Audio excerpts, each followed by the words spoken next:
So attendees are floating in.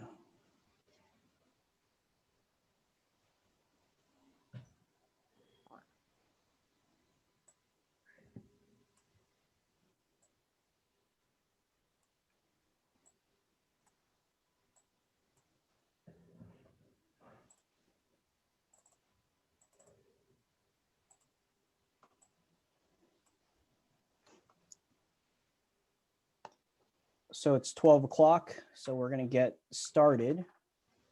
Good afternoon, everyone. I promise I'll make my opening remarks short so we can get started with this very exciting and rewarding discussion with our panelists today.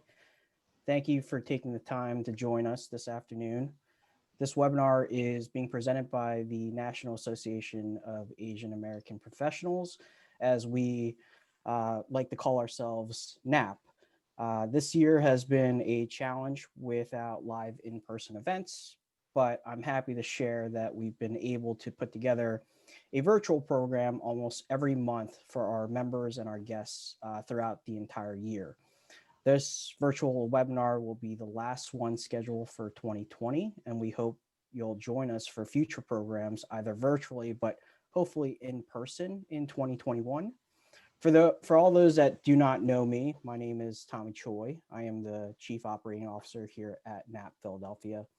In my day job, I am a practice partner with SVN here in the city. We are an international commercial real estate advisory firm with over 200 offices and 1,600 plus advisors specializing in acquisitions, dispositions, leasing, and investing in commercial real estate assets for our corporate clients. I'd like to give a special thank you to our president, Ping Cho, and our executive vice president, Cindy Ng, for their consistent dedication and consistent support and dedication to our team. I'd also like to recognize our corporate sponsors, whom programs like this wouldn't be possible without their continuing support. In particular, a special shout out to Comcast and Cigna, because we have two of their finest leaders today from both respective organizations sharing their expertise with you all this afternoon. And finally, I want to recognize our members and guests whom stuck with NAP Philly all throughout the year as we learned how to navigate through this new landscape. We definitely look forward to seeing you all soon in person. And without any further ado, I'd like to turn the floor over to our moderators today, David and Ellen. Thank you so much. Thank you so much, Tommy. Good afternoon, Napsters and friends. How are you guys doing? Thank you so much for joining our virtual Lunch and Learn. Today, it's all about how do you navigate your career strategies to help you grow in 2021 and beyond. My name is Ellen Yu Longo, and I am on NAP's leadership team overseeing communications, and I'm also Vice President of Public Relations at Freedom Mortgage. Please meet David Toe, also on NAP's leadership team. David and I will moderate this event. Thanks, Ellen. Hi, I'm Dave. I'm delighted to connect with all of you today. As Ellen mentioned, I'm the Vice President of NAP's membership, and my day job, I'm a Senior Project Manager at Independence Blue Cross, and also one of the leads for our Associate Resource Group's Impact. We're excited to close out the year with this exclusive event, connecting you with two senior executives who's going to share insights to help you chart your career in 2021. After our conversation with Clem and Lisa, we'll make time to take your questions. And if you have any questions, just send it to us in the Q&A box at the bottom of your screen. Now, please welcome Lisa Rice, Managing Director in Accounting at Cigna, and Clem Cheng, Senior Vice President of Human Resources at Comcast Cable's Xfinity Consumer Services. Hello, Clem and Lisa. Thank you both for being here. Welcome. We're really excited to hear from you. Now, I'm just going to get right to it. So in regard to one's career, there isn't one path to increase your responsibility, get that promotion, or grow your career.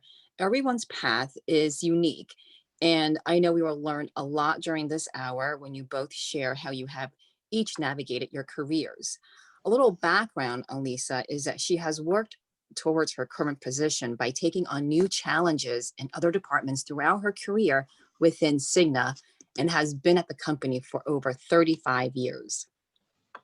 Yep, and Clem, on the other hand, worked for 3 other companies before joining Comcast, and he found advancement every time he moved to a new company.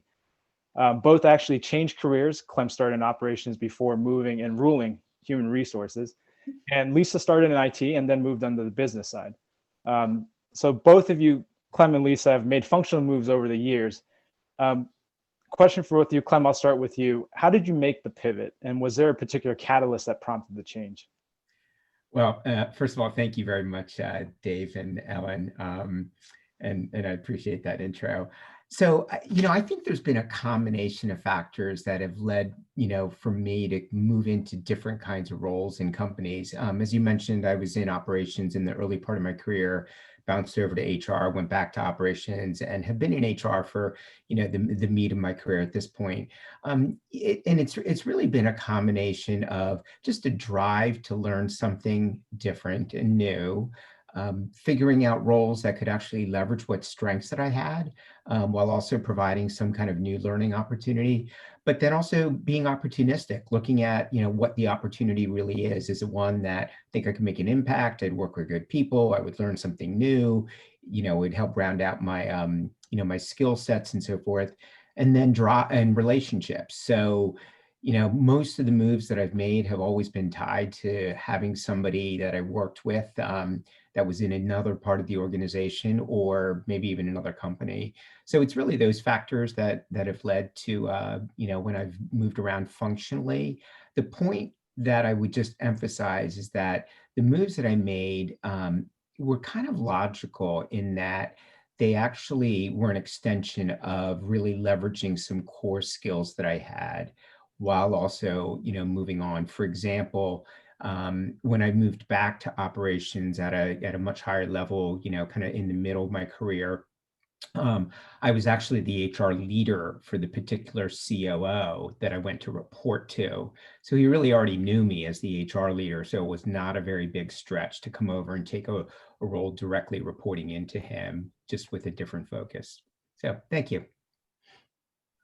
Thanks for the answer, Clem. And Lisa, same question to you. Throughout your career, as you grew, how did you make those pivots in your career? And was there a particular catalyst that prompted those different changes? Yeah, David, and before I start, just thanks again. I'm delighted to be here today and delighted to share the virtual stage with Clem. I had the pleasure of working with Clem at one point in time when one of his roles was at Cigna. And I just really thrilled to be here. So I'll give you the abridged version. As you'd mentioned, I've been at Cigna for 35 years. For the first half of that tenure, I spent in IT, supporting the accounting department. Had a lot of what I call step progressions through that time. They were more, early career as I was, doing well in the position, then I was promoted into those I'd say advancement, kind of the apprentice to master type roles. Then I did what a sideways step, which was I had moved into management, but I moved into a new area. So and to let you know, it was the department that was literally physically located next to where I sat. So I already had the relationships on the floor with people. It was not that much of a stretch. I moved from accounting to IT supporting human resources at the time. Spent a couple years there. Then I pivoted over to the business side of the house, working back in accounting. At that point in time, that role was a role that was specifically designed for me. It's where I felt I could add a lot of value based on my almost 20 years of experience at that point in time. And it was a short-term need. They were literally revamping all the HR systems, and HR systems had a lot of touch points with the finance systems. Long story short, it was something where I had the relationships, I had the knowledge, and it gave me much more, I had greater responsibility and also much greater exposure in that role. So while some of the content was similar and things I had already known, that was the type of role that I had there. My next role after that was probably the biggest, vastly different role that I had in my career. And it was through the advice of someone in leadership development. So when I was in IT supporting leadership development, I got some insights. I call it like the underground tour of Disney World, of really some great advice for people that did this for a living. It wasn't just advice from a friend through past experience, but really career professionals that helped me make that leap, which was way out of my comfort zone of, you know, an area that I did not have knowledge of. I had worked in Cigna's corporate back offices, but I really didn't have a connection to their frontline business operations. And it was with people that I didn't have any existing relationships. So that was my biggest, I would say, catalyst for change, was really at that point in my career, stretching out of my comfort zone.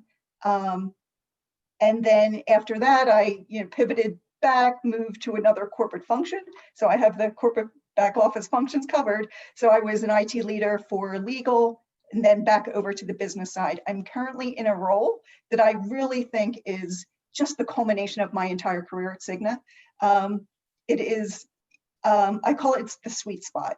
It really is an ability for me to showcase my relationships with people in the past, as well as my knowledge. Yet what's different about this role versus some of my prior roles is I'm involved at a much higher level. So it's the ability to influence, and be at the table when they're discussing strategies and things like that. So yeah, so it's a little bit about my career, the catalyst, in some cases wanting more expertise, wanting the ability to influence at a higher level. Also, there were cases where I saw I could add value and there was a need. So it was probably a little bit less about me at the time and more about what I thought I could contribute, as well as in a couple of cases, I was actually approached for a role, to take a role. That's typically a win-win situation. In my opinion, it's kind of your success to lose. You're already a known entity. Somebody wants you in that position versus going somewhere where you had to really kind of prove yourself and almost start fresh.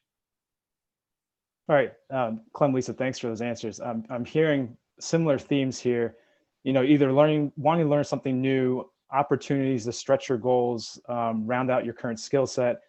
And I think for most of us, especially given this unprecedented year, is been my motto this year as well for me, is getting comfortable being uncomfortable, right? Pushing your comfort zone, expanding those boundaries as you continue to grow. Clem, this next question is kind of a follow-up around your career. So I understand while you moved to a number of companies, you also stayed at most for about 10 years. Can you let us know, how did you know it was time to move on? Sure thing, Dave. And first of all, there's not really any one right path in terms of how you manage your career. So, I have had like pretty good runs in the companies that I've been with. I think it's incredible that Lisa's been with Cigna for 35 years, and having worked there for a good stretch myself, I know it's the kind of company where you can grow and do different things and almost not have to leave to get that growth. So there really isn't one right answer. But I would go back to like the way I answered the first question. Like so much of the moves that I made were really based on different opportunities that came across my plate. And they were usually presented to me because of relationships that I had. Now that said, each move that I've made had something distinct about it that did have a bit of a driver to it.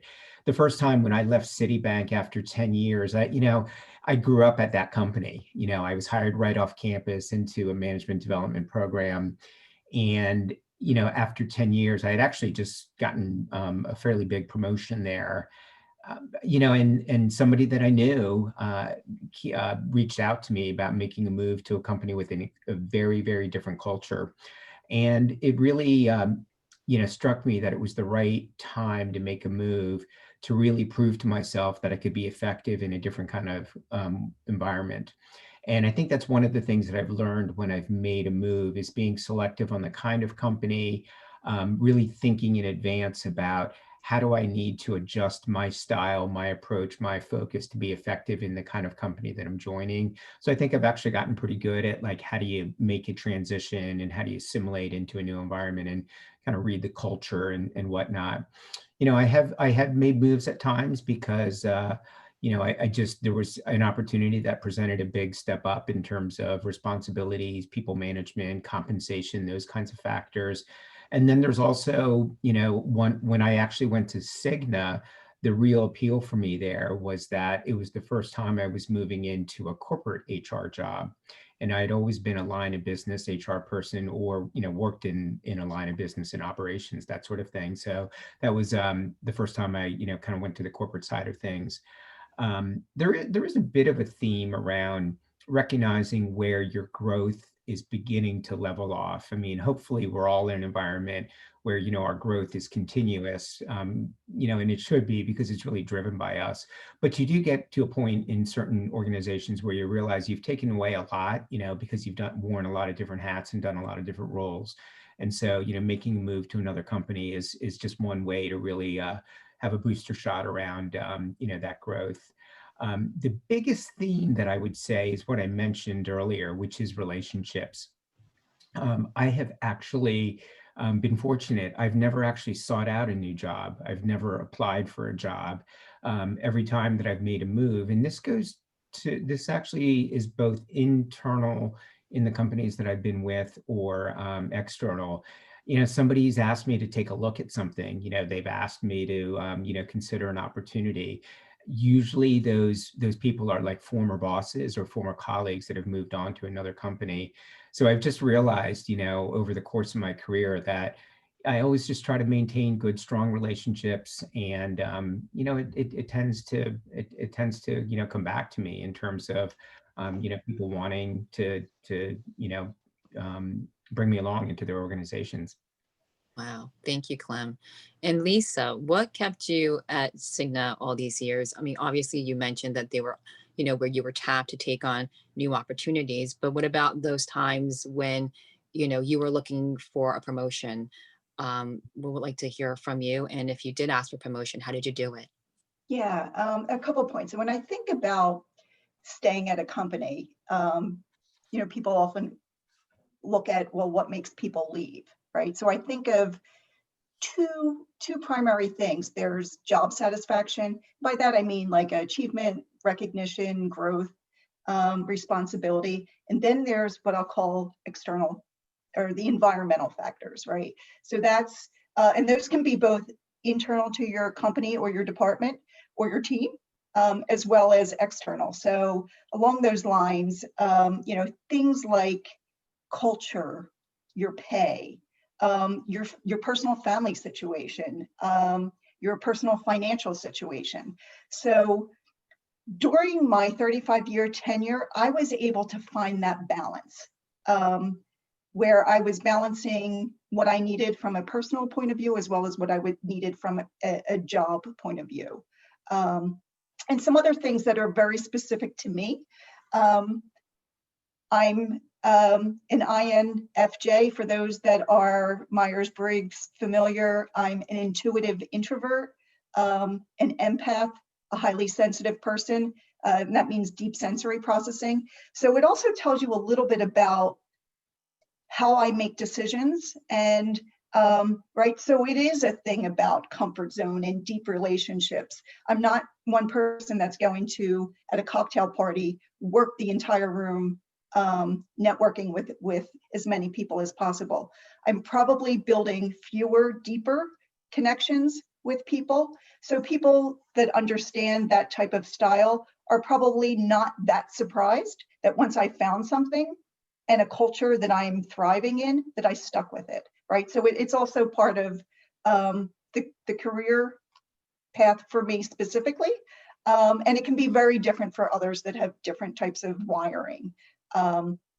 Regarding promotions, I never asked for a promotion. So I'll probably won't use that word promotion.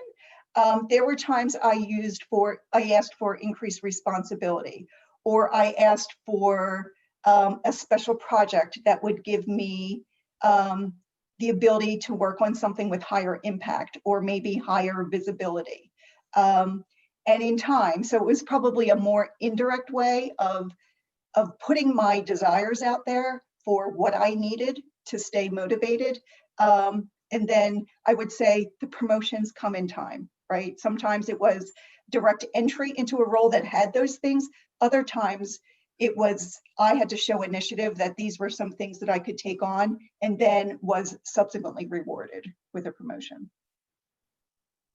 Okay, thanks, Lisa. Clem, similar question for you. I know you kind of touched on it with your answers before, but how did you, and I'll use Comcast, your career at Comcast, for example, as you've grown there, how did you advance within that company that you've been part of so long?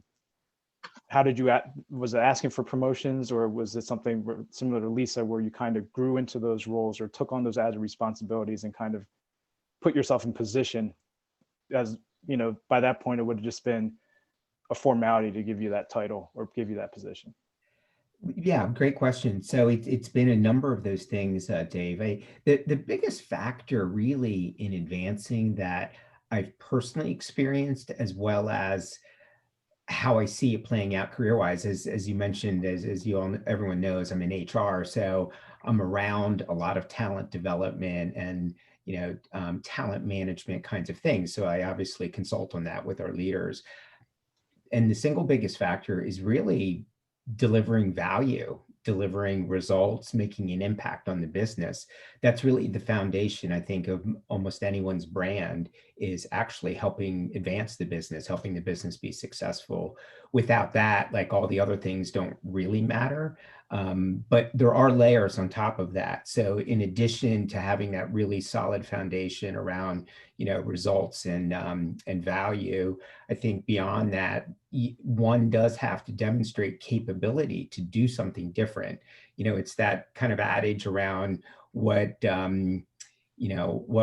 you here won't get you to there, to the next thing. It's like you have to actually demonstrate that you can do something that's beyond your current capabilities. And maybe that is consulting with more executive level people, or working on issues that are more strategic in nature, or require influencing a variety of matrix partners, things of that sort. You have to be able to demonstrate those capabilities for somebody to want to give you the opportunity to, take those on.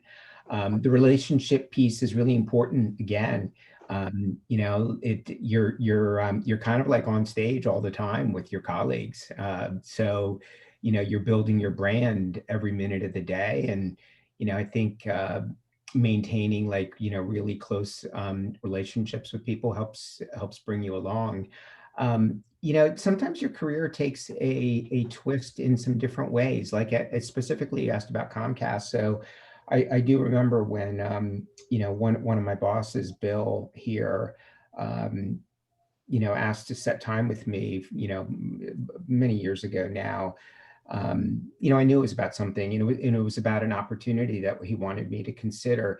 And it really wasn't at all what I thought my next job would be. I came into Comcast in the ad sales business. I really thought that really my next move out of the ad sales business in cable would probably be more on the NBC side, because that is very much an ad supported business model. And I had begun to develop a few connections up there and so forth. So this job was in our core cable business. It actually, on the surface, didn't really sound all that appealing. But I've always remained curious about, when I have these kinds of conversations. And as I talked more with Bill, as I talked to the business leader who would support, I actually became quite convinced that there was real opportunity there, and, that I could help. So that was one, one job that was presented to me, and it ended up being really, a good platform. A job that I did not get, that I'll talk about, because I know, a lot of us have obstacles. Another, few years later after that, Bill again asked me to consider another job. There was a few of us that were in the mix for it. I kind of knew the other person, who the other finalist was, because he and I are actually quite close, and he's great. He ended up getting the job. So I actually did not get that position. And it's not exactly where you ever want to be, because I think all of us would rather be in that position to make the decision ourselves. But, look, life is serendipitous. It ended up being the best thing that could have happened to me, because I stayed in my current role. And then we brought in a new president a year later that kind of rolled together a lot of the parts of the business, that some of which I was supporting and some that I wasn't. And so it was kind of the formation of Xfinity Consumer Services, which is kind of the engine behind our consumer business. So, and this role has been fantastic. So it actually ended up playing out great. So, you can't get too wound up or wrapped up around these things at times too. That's another bit of perspective to offer. So thank you, Dave. Great. Thank you so much. And I'm hearing relationship is absolutely key. And, it would be great to hear from both of you to learn if you had sponsors or mentors throughout your career. Lisa, would you like to start? Sure. And I think, so what I'll do is try to describe, at least in my mind, the difference, right, between a mentor and a sponsor. So when I think about a mentor, they enable an individual, I think, to see themselves more clearly. They help them identify what their strengths are. And literally anybody that has experience can be a mentor, right? It can be a colleague, it can be a boss, it could be a coach, it can be a friend. And in some cases, I think they can really help put into words what you may not see about yourself, and are able to clearly, and can sometimes better clearly articulate that. They really help you learn more about yourself, and then help you define goals. And I do think that their mentors will come and go in your life, depending on where you are. Sometimes, they can run their course over time. When I think of a sponsor, sponsors are in position of power and influence, right? They believe in your talent and skills. They're willing to stick their neck out on the line to help you. In some cases, it's higher stakes for both parties, right? So you have to be able to deliver if somebody's, using their reputational capital on you. But they literally, especially as you go through your career, and I'll call it a career pyramid, assuming that there is upward mobility. There are fewer roles at the top as you start ascending. So I really do think that it is important to have sponsors on the upward part of your career, because it's really difficult, I think, to navigate without some help. So anyway, so that's literally how I see the difference. I do think, right, you need some navigational support to figure out how to succeed in the workplace. Hard work's not always enough. I think both mentors and sponsors are increasingly important and critical for success in a competitive market. I say especially for underrepresented minorities, in terms of just really making sure that you've got an advocate that is there. Often when people are talking about higher level opportunities, those conversations happen without you in the room. It happens all the time. So there are people that need to go advocate for you. First of all, you have to let your intentions known. Get a sponsor. It's not always as easy to ask for, will you be my sponsor, right? It might be saying, can you advocate for me? Or, can you vouch for me? You have to earn that respect through demonstration of work. It's generally not just word of mouth. There usually is a relationship where somebody can vouch for you personally. And then I think, right, so when we think about junior level, your earlier career, you can progress with, I'd say, being good at your job and acing interviews, right? So that can be enough. It's generally not enough in my experience from what I've observed and what I've experienced firsthand as you start moving up the pyramid, right? As I mentioned, the roles shrink, and it really helps to have a sponsor. I have a sponsor, and obviously did not have one earlier in my career. My first half of my career, it was slow and steady. It was very, very slow progression. I'm in a point where within the last 5 years, I've had 3 pretty sizable step jumps based on sponsorship. Great. Thank you so much, Lisa. And Clem, do you want to share, how did you secure sponsors or mentors throughout your career? Sure. I would like to pick up on, I like how Lisa framed when you're earlier in your career, you can kind of get that next job by being really good at interviewing and things of that sort. And it does get more nuanced, and I think the stakes get higher as you assume more responsibility. So that's a really good point. So for me, Ellen, I haven't had anybody that I'd actually say was an official mentorship or sponsorship relationship. Yet at the same time, I feel I've been so fortunate. I've had absolutely incredible mentorship and sponsorship, but it was really all just very natural. So I've never really sought it out per se, but I've always felt it deeply. And this might be a bit archaic, but it's almost always been my boss.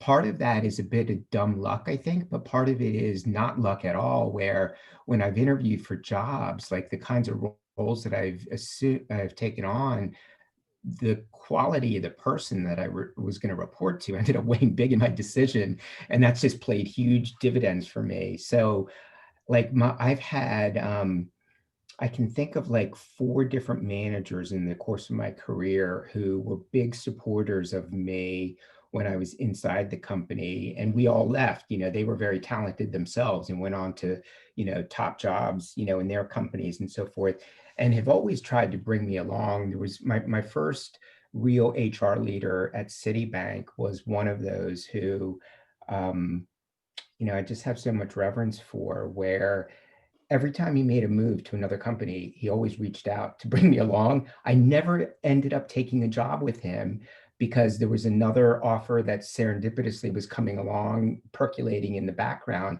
But his advocacy and desire to bring me along always ended up paying huge dividends, because basically I'd have like multiple offers, to consider at the same time. And so he helped really goose my compensation over the years because he put me in a position of strength. But I've had like literally in every company that I've had somebody like that. I have that at Comcast. I'm very fortunate but it's typically been my boss. So so choose your boss wisely, I guess, is maybe what I'm saying, and develop a really good relationship, and don't underestimate that, they're the person that's going to see you firsthand. And it's not a matter of sucking up. It's a matter of doing really good work, making their job easier, thinking ahead on things to anticipate what might help them. So those are some of the basic things, and you'll get a lot of advocacy and sponsorship. Wow, that's great. Any follow-up questions, Dave? We good? All right. Yeah. Good. No, I think it's really key what you mentioned about keeping that relationship with your boss, and how fortunate, and obviously it says a lot about your capabilities that, one of your bosses, wherever he went, thought about bringing you along.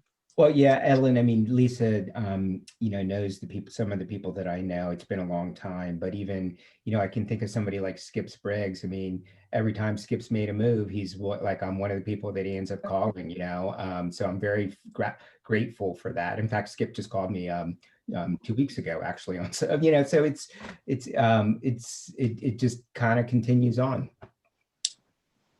Great. Wonderful. Thanks for those answers. Switching gears a little bit, throughout the course of your careers, we all start somewhere to get to our current position. We've amassed a lot of experience, grew our skill sets, learned through successes and failures. If you had the opportunity, what would you tell your younger self? Clem, I'll start with you.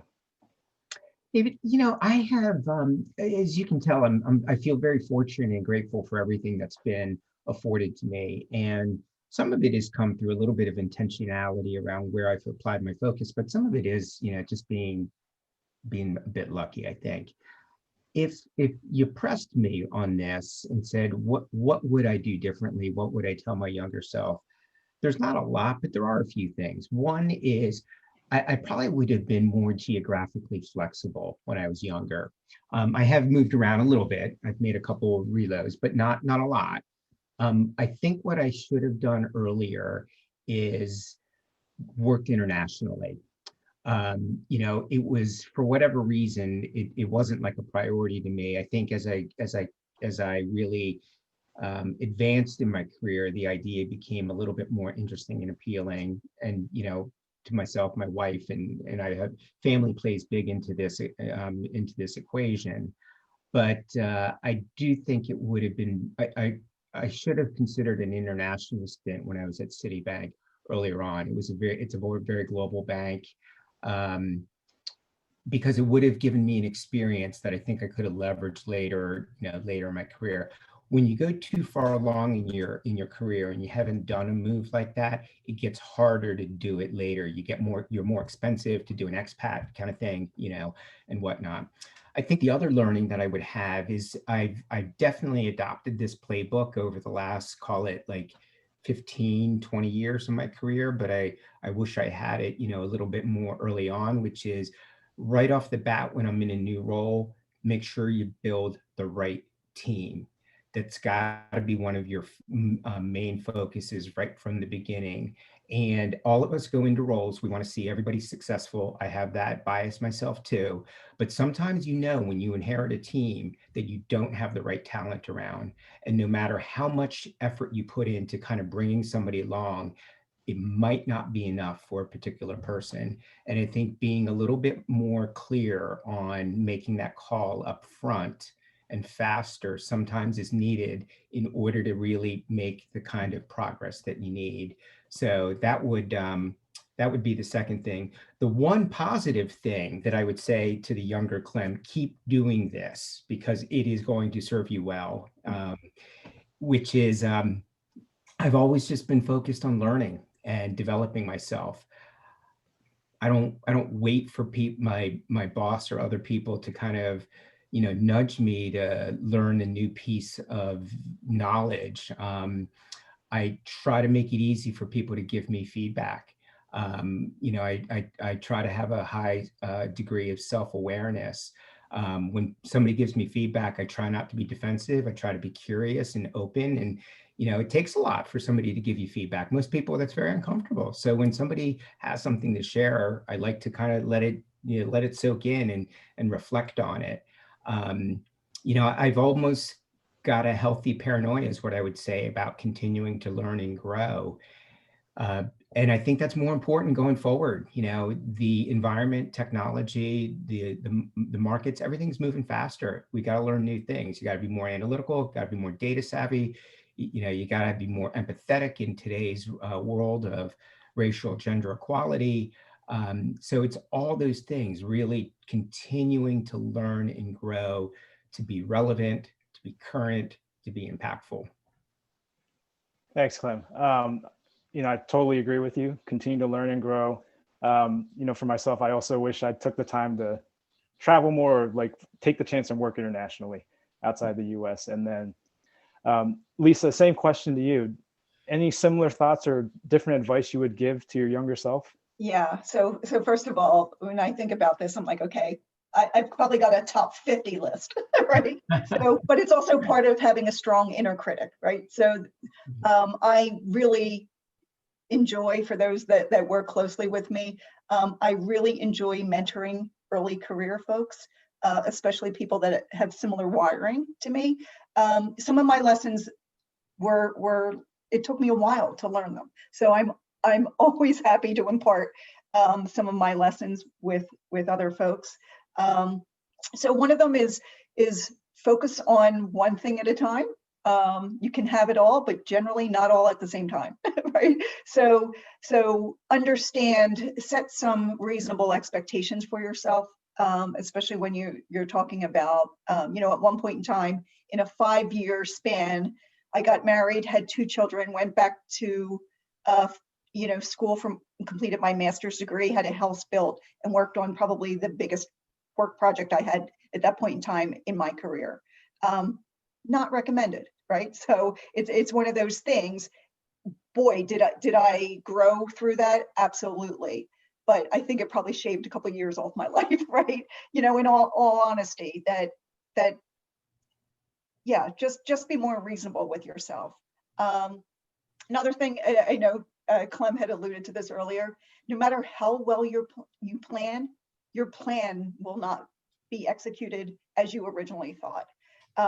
So be open to the changes along the way, like notice them. Don't be so micro focused on your plan. I'm not saying don't plan, because I think they are very helpful for people, right? They can drive you forward sometimes, at least, so you're at least propelling somewhere forward. But really understand it is highly unlikely that a plan will work according to your original, as you set it out originally. And I don't know if my daughter's on the line. This is something I say to her all the time. Don't worry about entering right into your dream job right away. Be open to new things, try things. You will learn what you like, what you don't like. You will learn that there are jobs that you never even knew before you got into the workforce. But it's, yeah, don't worry if your job is not giving you, deep life satisfaction and, a dream job. Those things will come in time, and you'll define what that means to you. It may not just be your current role. It may be a combination of things that give you that level of satisfaction. Oops, sorry, and I'll do one more that is very specific to my style and my internal wiring. I'll go back to intuitive introverts can be great leaders. Earlier in my career, I had a vision of what I thought leadership looked like, and felt that I probably limited myself because I didn't look like some of the role models that I was looking up to. As Dr. Fauci says, leadership takes many forms, including quiet leadership of example. And I've learned over time that you don't have to conform or fit a specific leadership style. Yeah, just be authentic, be your authentic self. That's great. Thank you both. I know we're winding down to almost the time that we're going to take some Q's and A's. Now, I suspect the road to your current positions was not always so smooth. What are some of the challenges you faced? I think Clem, you mentioned a little bit earlier, but do you want to go first and maybe share one or two challenges you faced and how you overcame that? Yeah, absolutely, Ellen. Thank you. Because all of us face bumps in the road. So, again, I'm very fortunate in my career, but I've had a lot of those bumps. The example that I gave around rejection from an opportunity, it's happened way more times for me than the no's have been multiple times is the yeses. I've mentioned that, I like probably in the meat of my career, I would probably get a executive search call maybe once a week or so because I was pretty marketable. I was pretty good at what I did. I had a pretty good network. I was on the radar screen and so forth. So I was in play a lot. I didn't, obviously look at all those opportunities. So I was very selective, but I have pitched for, many jobs. And, so just to, share that experience with folks, you will hear more no's than yeses. That's just the nature of it. They can only give the offer to one person, and it takes a lot for you to be that right person. So that's the first thing. It's just learning how to just deal with that and not let it, set you back and, you move forward. I think similar with that is, those sort of things can create self-doubt. I have made moves, taken on new roles or taking on new projects, even within a role where, sometimes that self-doubt creeps in is, can I actually do this? And that's where I've actually learned to really adapt, where if I haven't shied away from doing things that I've never done before, the bigger challenge is convincing somebody else that you can do it. But in those situations, how I've always positioned myself when I've done a role that I really haven't done before is to be as smart as I can about that work and what the opportunity is. Through my network, I would call other colleagues, former colleagues, how have you approached this when you were in a job like this? How would you approach it? If, a company wanted me to do a big acquisition that's never been done, I'd reach out to people who had done a lot of M&A, things of that sort. So I think those are a few of the, kind of setbacks that I'd share. There are some tools, as I mentioned, being very intentional, trying to learn as much as you can to set yourself up well, being accountable when I've had a setback, if something hasn't gone the way I would want, the first thing or person that I look at is myself. What could I have done differently? Even if it's something that maybe a different area or department or person, perhaps there was a gap. I've actually looked first at, did I ask for the right thing? Was I clear in terms of my expectations? So I really have tried to turn, the attention to what can I do different? And that's put me in a position of being powerful versus looking at somebody else, what they could have done, what they should have done for you, makes you more powerless because you don't control anybody. None of us do, not even our own kids. The only person we control is ourselves. So I think that's probably one of the key tools that I've relied on. Thank you, Ellen. Sorry about that. Thank you so much. And Lisa, do you want to share some of your challenges? Sure, and I'll just kind of, I would say the main point that Clem brought up, which is self-reflection. It's easy to blame, right? So I was in a situation, it was one of those dream situations where I was approached for the role. Somebody was moving out of a role and picked me as a successor. They knew a lot about me, so you could easily do this role. And then within 1 month, everything changed. The person that I was working for was terminated. There was a lot of political strife. So it was probably, it was a 1-year role, and it was the most challenging of my career for sure, when all of a sudden the things of my people, my networks, my knowledge, none of that was there to kind of prop me up. It was another, the outcome was my ultimate boss I was working for, that person also was terminated in time, right? So there were a lot of outside influences. All of a sudden, that same behavior that I had in every other job that made me successful, well, it wasn't working. And I hadn't done anything necessarily, I thought differently. So the whole environment of which around me had shifted. So it was really the ability to be resilient, look at not just blame everything around you, but were there still things that I could have done differently so that it wasn't perhaps so painful during that time. And also with the resilience is the right that don't let self-doubt consume you. All of a sudden that this was an anomaly over, something that was pretty, a strong career or a career of strong performance. So kind of learning from it, and it happens, right? I don't know anyone that doesn't have a setback or 2 or 3 along the way. So expect it, but be open-minded to learn from it. That's right. Thank you both so much. We are almost near our 1 hour, so I think this is a great time to pivot and take some of the questions from the audience. So thank you those who have sent in Q's and A's. I'm going to just pick one, and Clem, this actually is directed at you. How did you make the industry change from banking to insurance? If you can provide some insight, this person who's asking is actually trying to move from a nonprofit to a corporate environment. So that's a great question. For me in HR, it actually has been pretty easy. And I did, Dave didn't mention this, but I spent a couple years, which was probably one of the best jobs I ever had, but it was very short. I spent 2 years at a manufacturing company when I left Citibank. And it's easy because in the function of HR, every company has an HR function, any company of any scale.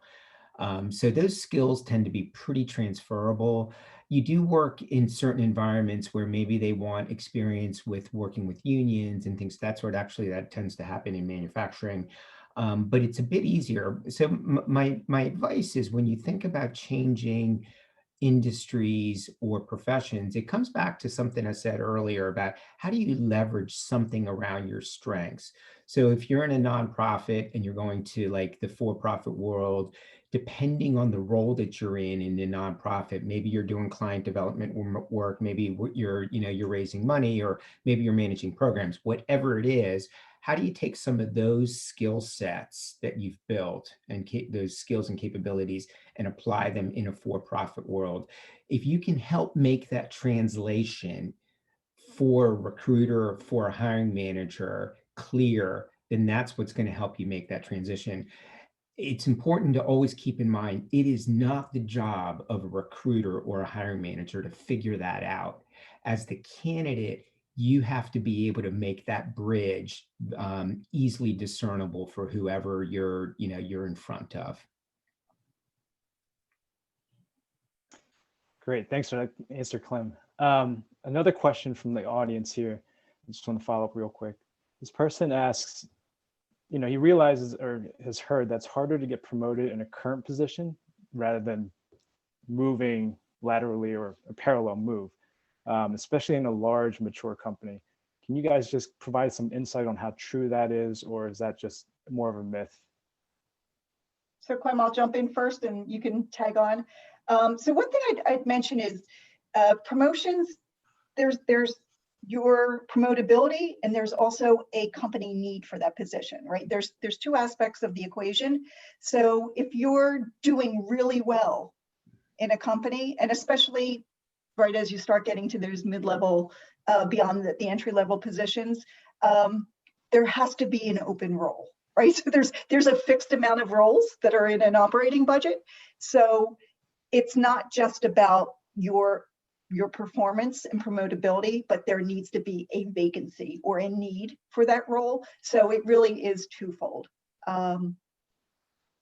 Yeah, I think that's it, Lisa. What you're getting at is, I don't think it's all that realistic to expect that I'm going to keep doing the same thing and maybe do it really well, maybe even do it better than anybody and get promoted, because the level of that role is based upon, as Lisa said, the business need in terms of what that role does, what impact it has, how complex it is and whatnot.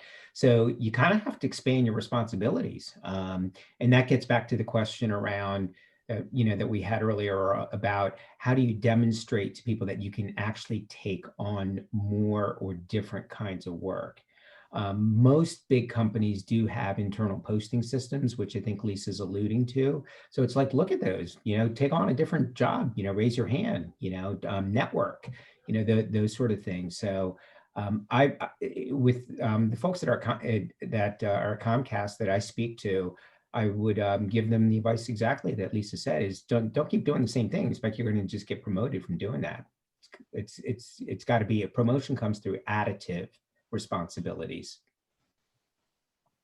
Great, thank you. I have another question.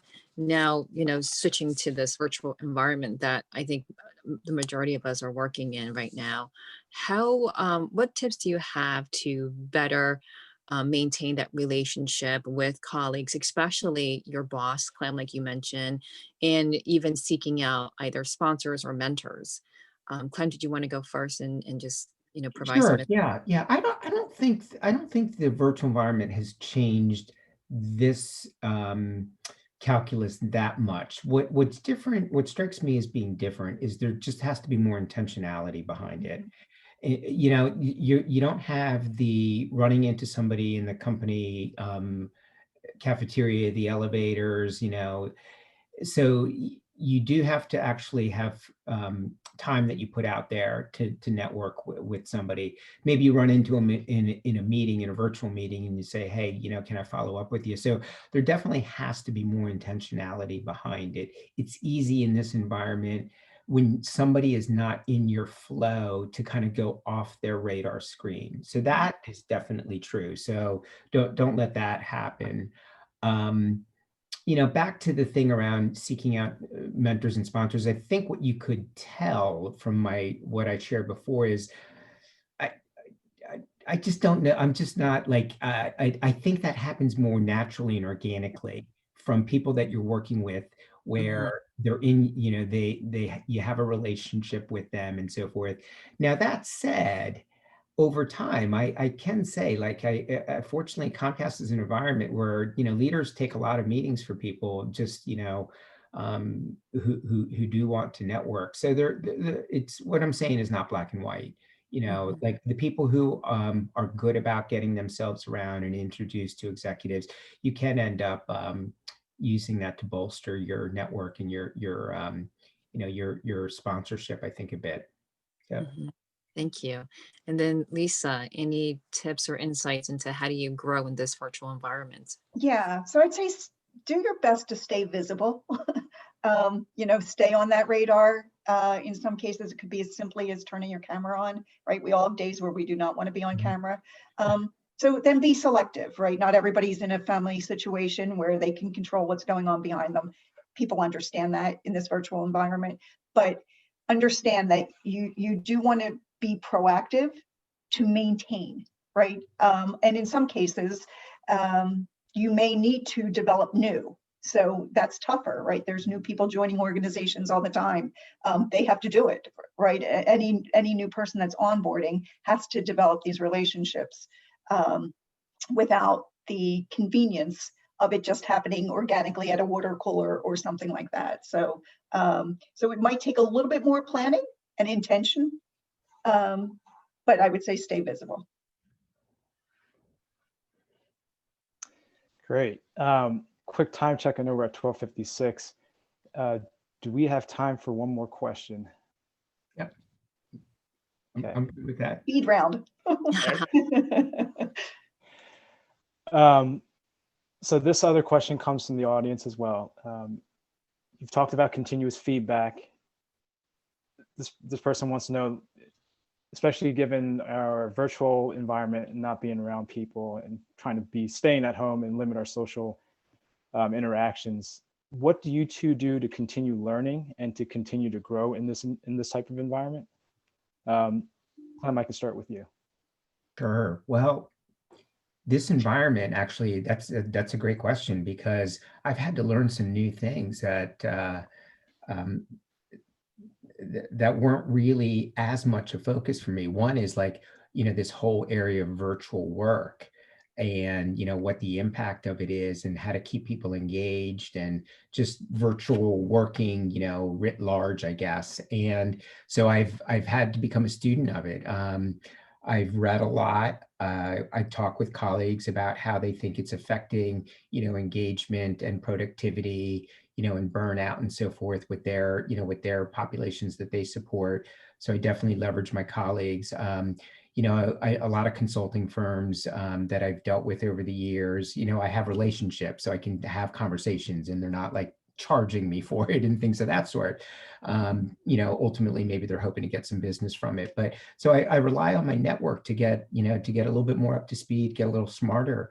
The racial equality thing has been huge for me. I ultimately believe that the, you know, George Floyd killing and what ensued in our country from that, to me, is going to have like a bigger, more sustaining impact on the workplace than even, you know, this COVID environment. Because I don't think we're going back to what the way, you know, the whole topic, the way racial equality was before. And we actually can't, because I think so many of us are much more enlightened around, you know, some of the difficulties that many fellow Americans as well as work colleagues have had over the years with things that are systemic in nature. But I've read a ton, I've talked to a ton of people, I've consumed a lot of content. Actually, in Xfinity, one of our things we did was create a Black Voices, Black Stories content portal on our X1 TV platform to make it easy for our consumers, our viewers, to be able to watch a lot of content. So I've watched a ton through that just to get smarter about this. So it's the playbook that I was mentioning before, David, being hungry, you know, being intentional, showing some drive, and taking the time to like learn new things. Thanks, Clem. Lisa, if you could just quickly give us your thoughts on that same question. Yeah, so I'm a lifelong learner. So learning comes naturally to me. I have that natural curiosity. I learn at least probably somewhere between 1 and 5 new things every day. And that could be whether it's work related or not. I have a running list of things that I want to look up. I have that list and I do it each night. So I constantly, something comes across my mind that I'm like, oh, I'd like to know a little bit more about that. So I would say for me, it's business as usual because it's just innately who I am. Thank you. So we are at the top of the hour. Fortunately, we can't get to the rest of the questions, but to wrap up, Clem and Lisa, I want to thank you so much for taking out time of your busy day to be with us today. Each of you shared wonderful insights. I know there are a lot of things that we've learned from this that we can apply to our own careers in 2021. For me, Lisa, the one thing that stood out was, trying to get rid of that self-doubt, because we can all be our own worst enemy and get in our own way from either progressing or learning new things. For the audience members, thank you so much for your time and your support as well. I know we didn't get to all your questions, but if you do have any and you'd like to connect, please reach out to Clem and Lisa through LinkedIn. I'd also like to thank NAP Philadelphia's sponsors. Thank you for your continued support and commitment to NAP. One other thing I want to mention for this group, if you are interested in these types of programs, lifelong learning, career advancement opportunities, and connecting with leaders like Clem Chang and Lisa Rice, please consider becoming a NAP member. You can find out more information if you visit NAP Philadelphia's website to sign up, or feel free to contact me through LinkedIn if you have any questions. So Napsters and friends, fortunately, we have to wrap up. We hope you enjoyed today's Lunch and Learn webinar. You can always catch a replay of this event and past webinars on NAP Philadelphia's YouTube channel. Be on the lookout for a short survey. It'll give us some idea of what topics that you're interested in that we can incorporate into more of these types of programs in next year, 2021. So on behalf of NAP Philadelphia, we all hope you have a safe and peaceful holiday season. Thanks, everyone. Thank you all.